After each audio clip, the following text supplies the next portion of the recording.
Ladies and gentlemen, welcome back to the show. I hope you're having a fantastic day, and I hope that this video finds you well. President Donald Trump today dropped an absolute bombshell.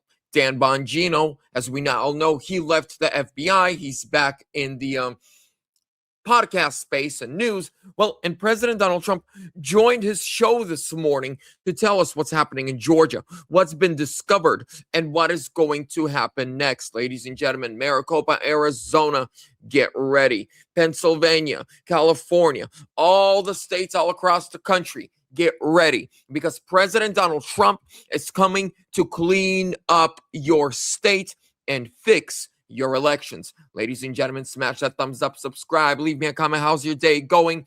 And really quickly, before I roll you the clip, today's sponsor, Verity Metals, gold, silver, platinum. Ladies and gentlemen, that is how you constitutionally and biblically protect your finances. They got you covered. 401k, IRA, and everything in between. Verity Metals can get it done. Call or text them today at 888-328-6105. Tell them Vlad sent you. They'll take real good care of you. Links are down below in the description. So I shared it on my X. President Trump had this to say: nationalize the voting. We have to do it ASAP. Let's get into it. Sort of nationalize the voting. And we have states that are so crooked, and they're counting votes. We have states that I won that show I didn't win. Now you're going to see something in Georgia where they were able to get, with a court order, the ballots. You're going to see some interesting things come out. But, you know, like the 2020 election, I won that election by so much. Everybody does it. They put a woman in jail, Colorado, put a woman in jail, a wonderful woman, 72 years old, had cancer, because she was a voting inspector. She was in charge of a voting area, and she saw boxes of votes come in. So she went over to check it, and they put her in jail for voter manipulation, and she's still in jail. And they better let her out fast. And they're suffering a big price, Colorado. They have this woman in jail who's 71 years old and probably has cancer. She's sick. And they put her in because she challenged somebody that was dumping ballots into a box, okay? And they didn't put them in jail. This was during Biden's term, the worst president in history. And we had some bad ones. I mean, look, Barack Hussein Obama, I call him the Great Divider. People couldn't stand him. You mentioned his name, they go crazy. They start booing the hell out of him. We had some really bad ones. I mean, Jimmy Carter wasn't exactly the greatest.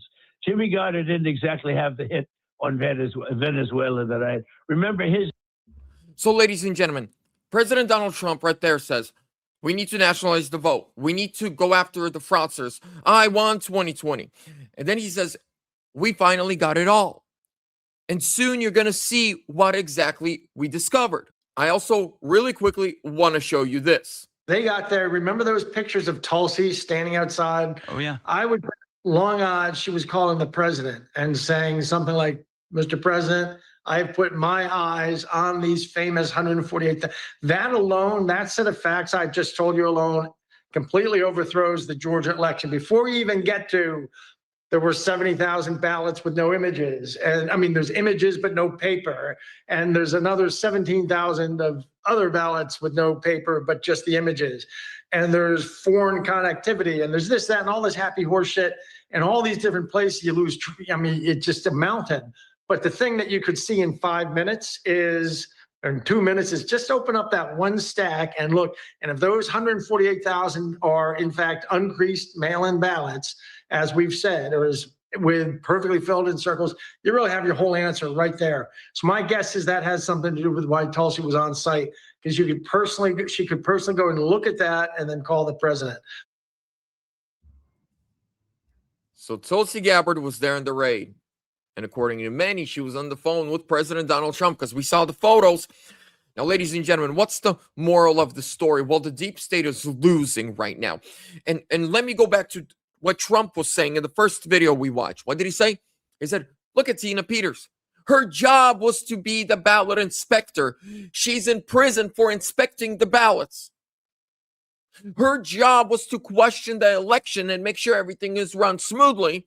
She does her job. They throw her in prison. Trump and many others were questioning the 2020 election. They were indicted on RICO in Georgia. Do you know what they were trying to do and still are trying to do with Tina Peters? You shut up. You listen. You don't say nothing. You accept the results that we tell you, or else we'll make an example out of you. See, Georgia's the easiest state to prove that the election was rigged. There's a reason why Trump was indicted on RICO in Georgia. Stop talking about Georgia, or we will throw you in prison. And all your co-conspirators. Excuse me.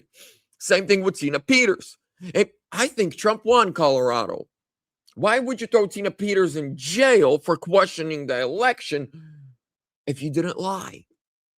No, but what they are trying to still do is say, if you question the results of an election, we will throw you in prison, and there's nothing you can do about it. Ladies and gentlemen, thank God for President Donald Trump. Thank God for the leading of the Spirit of God on our government, on President Trump. Pray for him.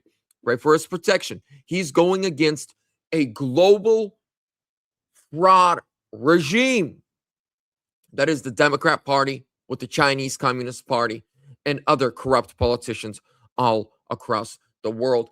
But ladies and gentlemen, it's amazing. They're panicking. They don't know what to do. Trump finally has everything in his hands. God bless you. I love you. I'll see you in the next one.